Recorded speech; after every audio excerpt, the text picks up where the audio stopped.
Kereta listrik tujuan Jakarta siap berangkat seperti biasa dari stasiun Bogor sore itu. Suasana ramai, penumpang naik terburu-buru, suara pengumuman bergema. Raka Pratama, teknisi yang baru selesai memeriksa rangkaian KRL 4127, menghela napas lega. Semua sistem normal, rem otomatis berfungsi, dan kereta seharusnya tidak akan bergerak tanpa perintah masinis. Begitu pikirnya. Namun 5 menit kemudian, sesuatu terjadi. "Raka, lihat itu!" seru Sari, petugas passenger service yang baru saja turun dari gerbong depan. Raka menoleh. Dengan perlahan namun pasti, kereta bergerak. Bukan hanya bergeser beberapa meter, kereta benar-benar mulai melaju keluar stasiun. Tanpa masinis, tanpa aba-aba, tanpa lampu sinyal menyala hijau. Mustahil. Gumam Raka sambil berlari mendekat. Sistem keamanan tidak akan izinkan ini. Beberapa penumpang yang sudah berada di dalam mulai kebingungan. Ada yang mencoba membuka pintu, namun pintu terkunci otomatis. Sari berlari sepanjang peron, mencoba mengimbangi laju kereta, namun percuma.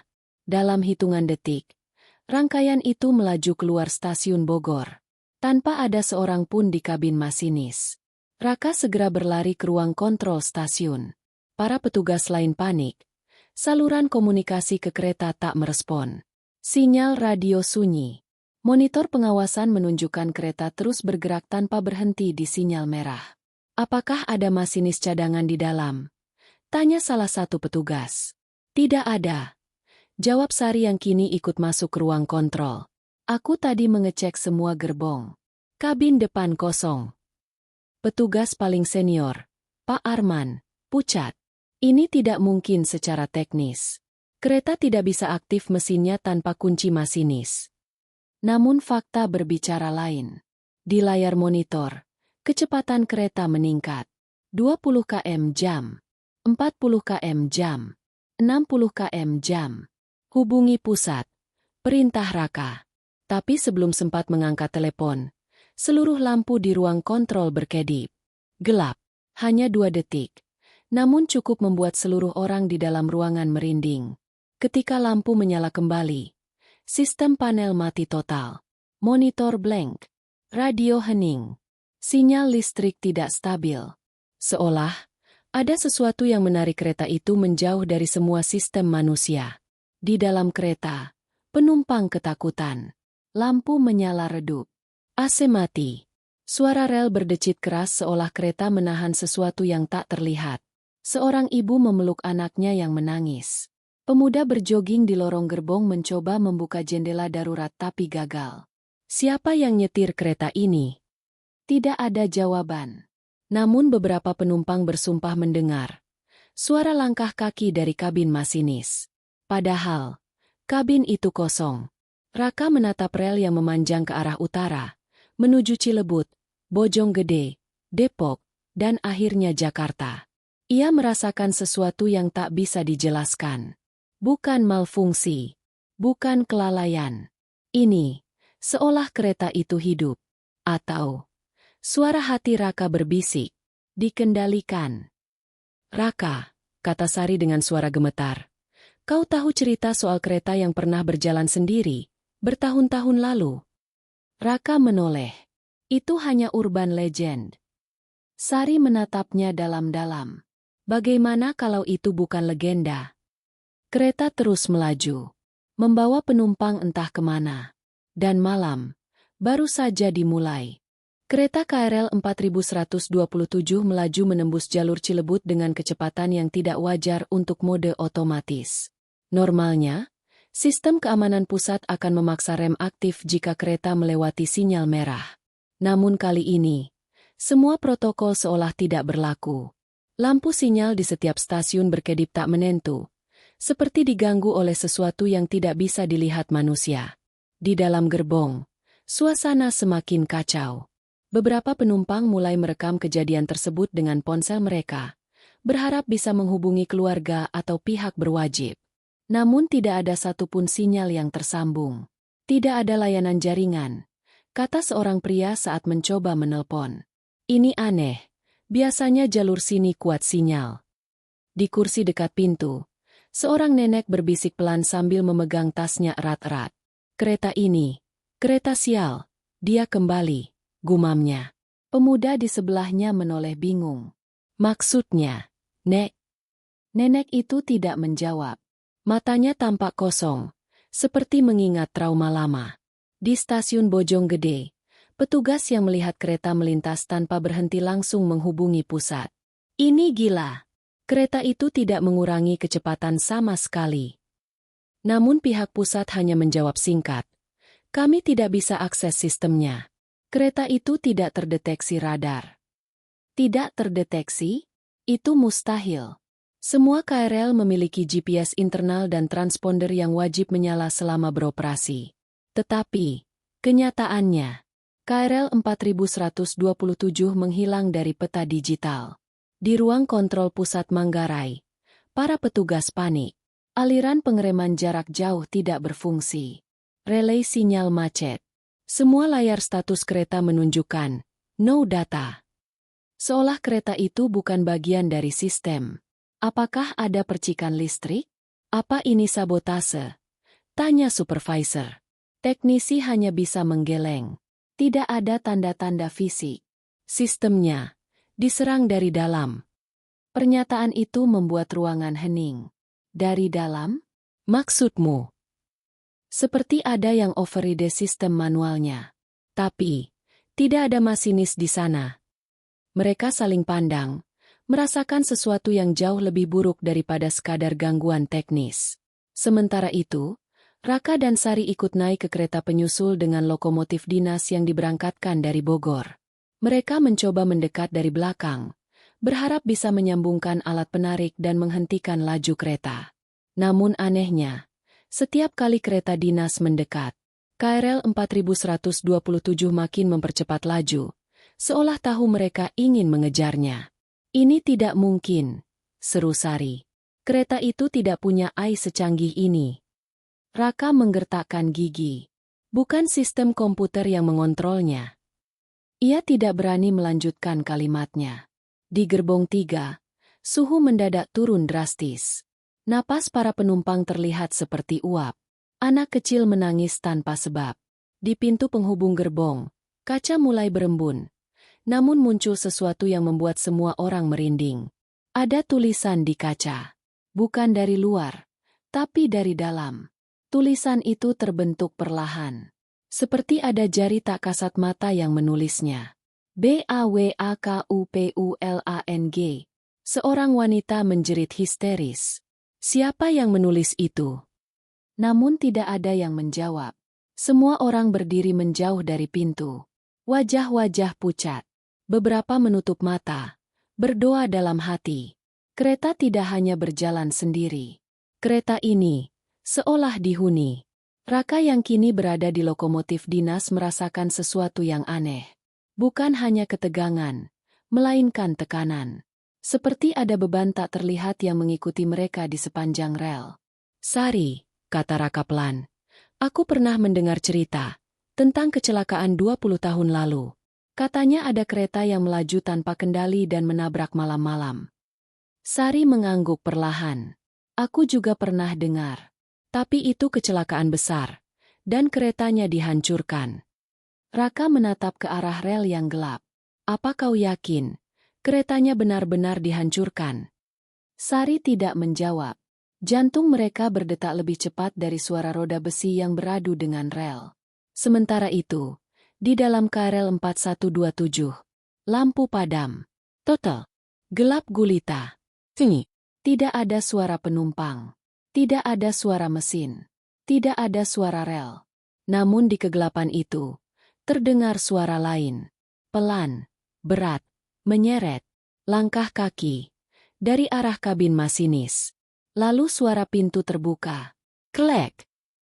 Penumpang menahan napas. Karena dari ujung gerbong, seseorang berdiri di lorong, dengan seragam masinis. Tapi wajahnya tidak terlihat, dan perlahan, ia melangkah maju. Lorong gerbong sunyi, penumpang berdiri membeku, tidak ada yang berani bersuara. Sosok berseragam masinis itu berjalan perlahan, Langkahnya berat seperti menyeret sesuatu. Cahaya lampu darurat yang berkedip-kedip hanya memperlihatkan sebagian tubuhnya. Topi masinis, seragam lusuh, sepatu hitam usang yang basah seolah baru melewati genangan air. Namun wajahnya tetap tidak terlihat, seakan tertutup bayangan gelap yang terus mengikuti kemanapun ia melangkah.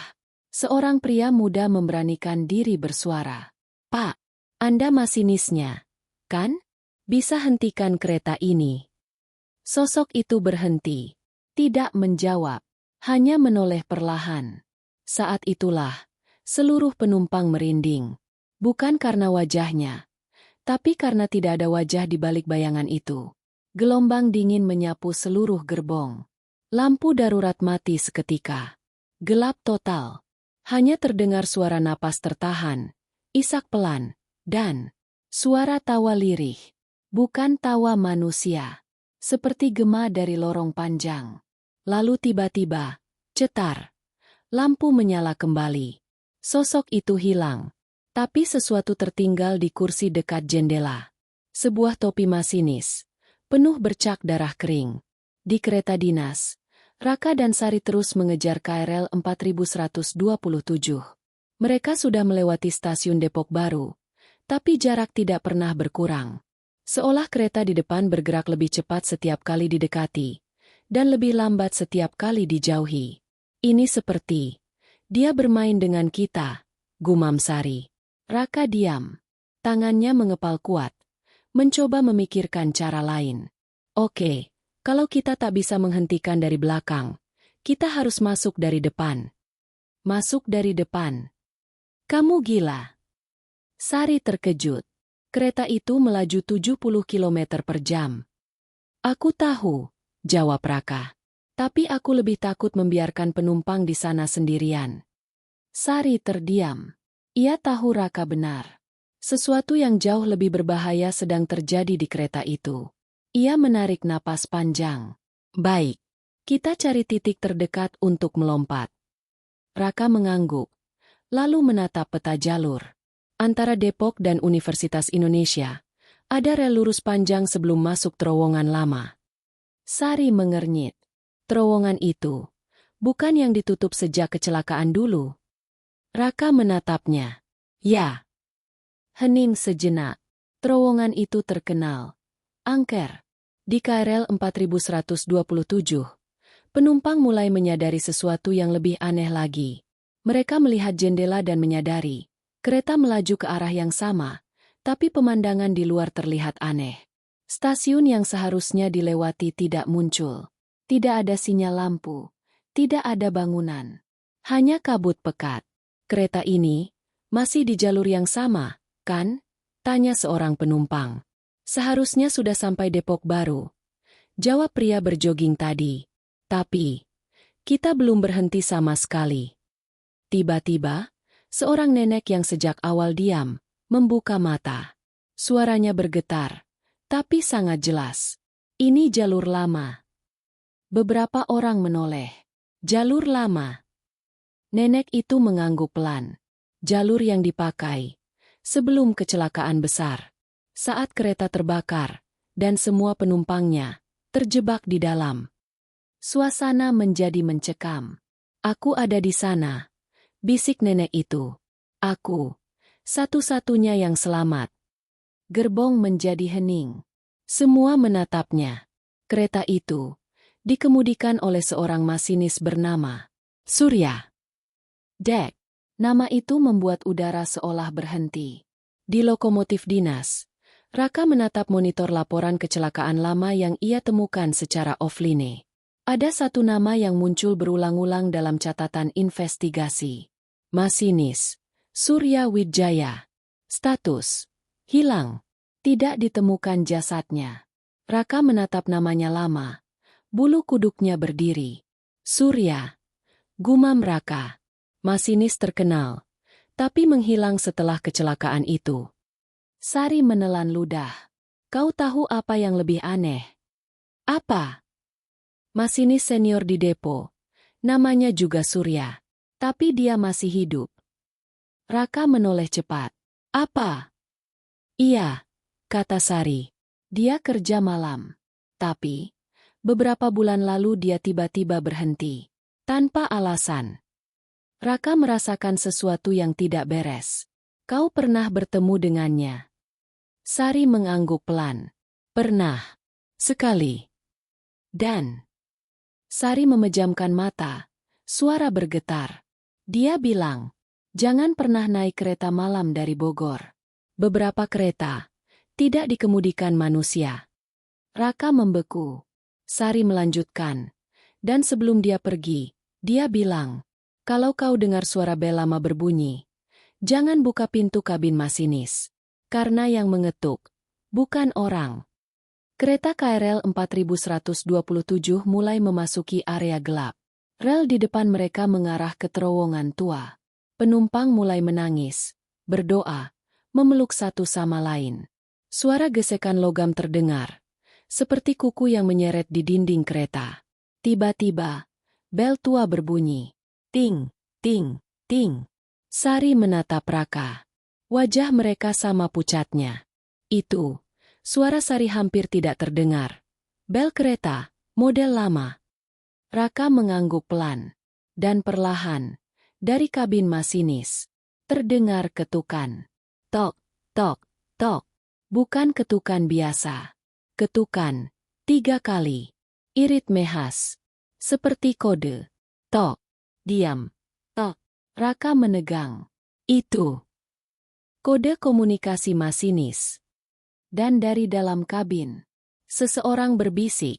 Buka pintunya. Sudah waktunya. Tok. Diam. Tok. Ketukan itu kembali terdengar. Pelan. Namun jelas. Seolah ada sesuatu, atau seseorang, di balik pintu kabin masinis. Penumpang merapat ke kursi masing-masing. Sebagian bersembunyi di bawah bangku. Tidak ada yang berani mendekat. Lampu lorong berkedip. Suhu turun semakin dingin. Uap napas terlihat di udara. Di tengah ketegangan itu, pintu kabin bergetar. Duk, duk, duk. Seorang pria paruh baya nekat berdiri. Ini pasti ulah orang iseng, katanya sambil melangkah maju. Aku akan buktikan tidak ada apa-apa. Semua berusaha menghentikannya. Jangan, teriak beberapa penumpang. Terlambat. Pria itu memutar gagang pintu kabin dan membukanya. Pintu terbuka pelan. Cit! Gelap gulita di dalam. Tidak ada siapa-siapa. Pria itu tertawa mengejek. Lihat, tidak ada. Brak! Pintu kabin tiba-tiba menutup dengan keras, menjepit tubuh pria itu di ambang pintu. Ia berteriak, mencoba melepaskan diri. Dari dalam kabin, tangan pucat tak berbentuk muncul, menariknya masuk. Tolong! Jeritannya menggema, lalu hilang. Tinggi. Semua terpaku. Tidak ada yang bergerak. Pintu kabin tetap tertutup rapat. Tidak ada darah. Tidak ada jejak. Pria itu lenyap seolah tidak pernah ada. Hanya terdengar suara napas berat dari balik pintu. Di kereta dinas, Raka dan Sari mulai bersiap melompat saat KRL 4127 melambat sesaat sebelum terowongan tua. Mereka tahu, jika kereta itu masuk ke dalam terowongan, mungkin tidak akan keluar lagi. Sekarang atau tidak sama sekali, teriak Raka. Kereta dinas mendekat dari belakang. Sari melompat lebih dulu ke tangga belakang gerbong. Tubuhnya hampir terpental, tapi ia berhasil berpegangan. Raka, ayo! Raka melompat. Ia hampir tergelincir. Tapi Sari menarik tangannya tepat waktu. Mereka berhasil naik ke KRL 4127. Namun saat kaki mereka menyentuh lantai gerbong, mereka merasakan sesuatu. Getaran aneh. Bukan dari mesin, tapi dari sesuatu yang hidup. Kereta ini seperti sedang bernafas. Mereka berjalan perlahan melewati gerbong demi gerbong. Penumpang menatap mereka dengan wajah ketakutan, seolah melihat harapan terakhir. Kalian petugas, tolong hentikan kereta ini. Kami akan coba, jawab Raka. Tetap tenang. Namun semakin menuju gerbong depan, semakin aneh suasananya. Lampu makin redup, udara makin dingin. Lorong terasa lebih panjang dari seharusnya. Seperti tidak berujung. Apa kita berjalan di tempat yang sama? Tanya Sari. Aku juga merasa begitu, gumam Raka. Kereta ini seperti terjebak lingkaran. Tak lama kemudian, mereka tiba di daerah terlarang, ruang di balik kabin masinis. Biasanya hanya ada panel kontrol kecil, tapi sekarang ada pintu lain yang tidak seharusnya ada. Pintu besi tua, berkarat, tidak ada keterangan, tidak ada kunci. Hanya simbol aneh terukir di tengahnya, seperti angka 8 terbalik. Sari merinding. Aku pernah dengar tentang ini. Raka menoleh. Apa? Dulu, sebelum sistem KRL modern dibuat, ada gerbong khusus untuk masinis dan teknisi lama. Mereka menyebutnya ruang bayangan. Katanya, ruangan itu hanya muncul saat kereta dalam bahaya besar. Raka menatap pintu itu. Lalu kenapa muncul sekarang? Sari menelan ludah. Karena kereta ini sedang diambil alih. Perlahan, pintu besi itu terbuka sendiri. Krek, di dalamnya gelap. Bau hangus menyengat. Udara terasa berat, seperti dipenuhi debu dan abu. Dindingnya hitam terbakar. Banyak foto tua tergantung tak beraturan. Foto masinis, teknisi, penumpang. Sebagian rusak, sebagian gosong. Di tengah ruangan, ada meja kayu. Di atasnya, sebuah buku catatan tua yang hampir hancur. Raka mengambilnya perlahan. Buku itu milik masinis Surya. Halaman demi halaman berisi tulisan tangan. Getar tinta. Kata-kata kacau. Penuh amarah dan keputusasaan. Aku dipaksa jalankan kereta rusak. Mereka tahu rem tidak berfungsi. Aku terjebak. Mereka mengorbankan kami. Raka menggigit bibir. Ini bukan kecelakaan. Ini konspirasi. Halaman terakhir membuat darah mereka membeku. Tidak akan ada kereta dari Bogor yang sampai Jakarta. Sampai kebenaran terungkap. Tiba-tiba, pintu belakang tertutup keras. Gelap. Bukan satu. Banyak. Dari bayang-bayang, sosok-sosok muncul perlahan. Seragam terbakar. Tubuh gosong. Mata kosong. Arwah para korban kecelakaan mengelilingi mereka. Sari menggenggam lengan Raka. Gemetar hebat. Raka.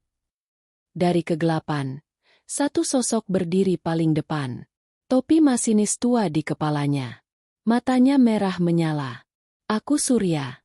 Suaranya berat, menggema. Dan kereta ini milik kami. Kereta bergetar keras. Pintu besi tertutup rapat. Tak ada jalan keluar. Mereka terkunci bersama arwah. Ruang bayangan bergetar. Lampu-lampu darurat berkedip liar, menimbulkan bayangan bergerak di sepanjang dinding hangus. Puluhan arwah korban kecelakaan berdiri mengelilingi Raka dan Sari.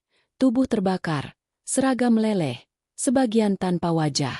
Namun mata mereka penuh amarah. Dan di tengah mereka, sosok masinis Surya. Seragamnya masih utuh, tapi tubuhnya pucat seperti mayat yang lama tak tersentuh dunia. Matanya menyala merah, bukan seperti setan, tapi seperti manusia yang tersiksa terlalu lama. Kereta ini, suaranya berat, menggema di seluruh ruangan. Tidak seharusnya berjalan lagi.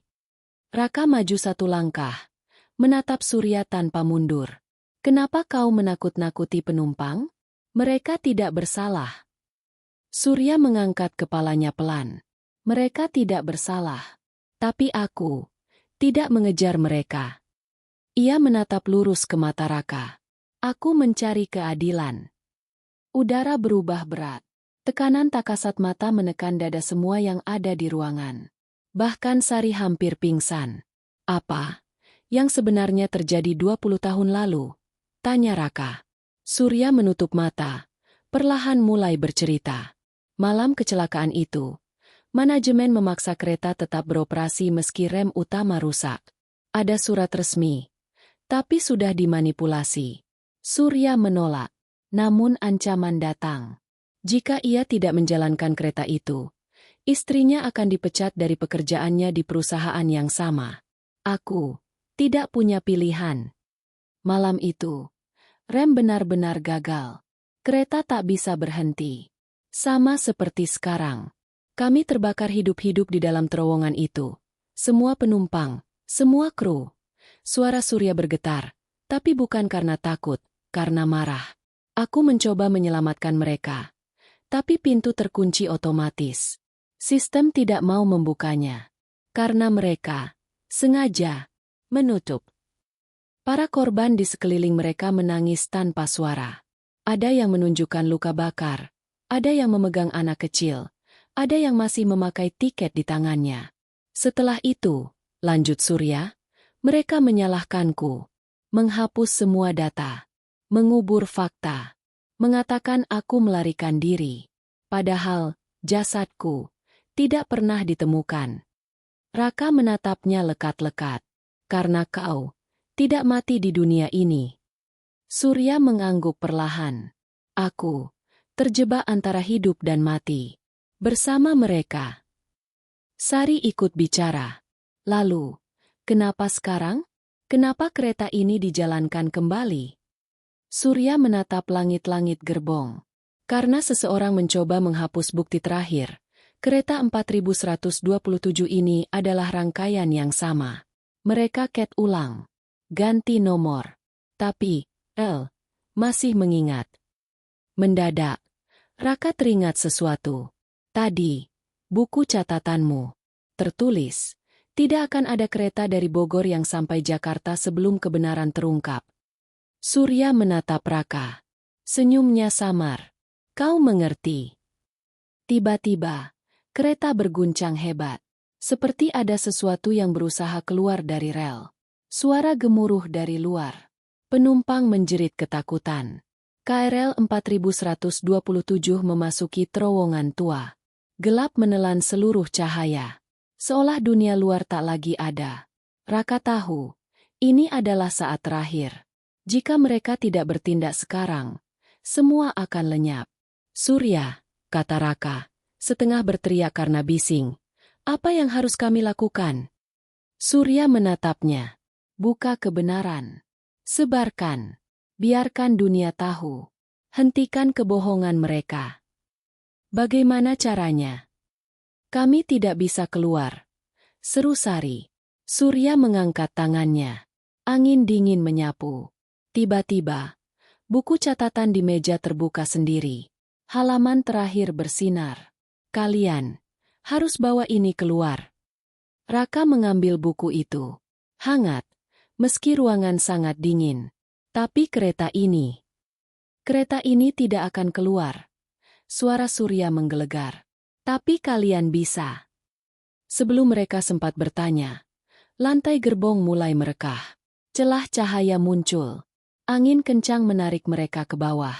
Pegang aku, teriak Raka sambil menarik tangan Sari. Surya berdiri tegak, dikelilingi para arwah. Aku akan hentikan kereta ini, katanya pelan. Kali ini, dengan pilihanku sendiri. Surya, teriak Sari. Ikut kami. Kami bisa bantu. Surya menggeleng. Tugasku belum selesai. Aku akan menjaga mereka. Sampai kebenaran diumumkan. Ia menatap Raka untuk terakhir kalinya. Kau, satu-satunya teknisi yang berani mengejar kami. Kau berbeda dari mereka. Raka menahan napas. Surya mengucapkan kata terakhir. Jangan biarkan sejarah terulang. Lalu, 2 AAR. Cahaya putih menyilaukan semuanya. Kereta meledak suara. Namun tidak ada api. Semua menjadi hening. Raka dan Sari tersadar di rel dekat stasiun Manggarai. Mereka terbaring di tanah. Penumpang lain juga tersebar di sekitar. Pingsan, namun selamat. Tidak ada luka parah. Petugas keamanan dan medis berlari mendekat. Apa yang terjadi? Di mana keretanya? Raka dan Sari menoleh ke rel. Kosong. Tidak ada kereta. Seolah KRL 4127. Tidak pernah ada. Namun di tangan Raka, masih ada buku catatan Surya. Bukti terakhir. Malam itu, Berita besar muncul. Kereta liar dari Bogor hilang secara misterius. Puluhan penumpang selamat. Kereta tidak ditemukan. Media heboh. Perusahaan bungkam. Namun Raka tahu, ini baru awal. Ia menatap buku itu dan bersumpah akan membuka semuanya. Di kejauhan, di dalam terowongan tua, suara roda baja bergema pelan. Klak, klak, klak. Kereta tak terlihat, tapi suaranya nyata. Dan di balik kegelapan, seorang masinis berdiri tegak di kabin. Topinya miring, wajahnya tenang. Perjalanan belum selesai. Ting, ting, ting. Bel tua berbunyi. Kereta setan akan kembali. Kereta itu kini telah berhenti. Bukan hanya secara fisik, tetapi juga dalam ingatan mereka yang pernah merasakan teror di sepanjang rel Bogor, Jakarta. Namun, bisik-bisik tentang kereta berjalan sendiri terus hidup, beredar di ruang-ruang gelap stasiun tua dan diceritakan oleh petugas malam yang kadang mendengar derit roda, padahal tak ada jadwal keberangkatan. Raka, Satria, dan Nisa tak lagi sama. Pengalaman itu meninggalkan luka, namun juga tekad. Mereka memilih untuk mengungkap kebenaran, bukan hanya untuk diri mereka, tetapi demi semua jiwa yang hilang dalam tragedi masa lalu, jiwa yang mungkin masih terjebak di antara rel dan waktu. Malam-malam sunyi masih menyimpan misteri. Terkadang, rel bergetar pelan, seolah ada sesuatu yang melintas tanpa terlihat. Lampu sinyal berkedip, seolah memberi jalan untuk kereta yang tak tercatat sistem. Dan di kejauhan, terdengar lengkingan peluit panjang, pelan, sunyi, dan dingin. Orang bilang, itu hanya angin. Tapi mereka yang tahu, tidak pernah berani memastikan. Karena legenda itu belum berakhir. Kereta itu mungkin masih mencari tujuan terakhirnya.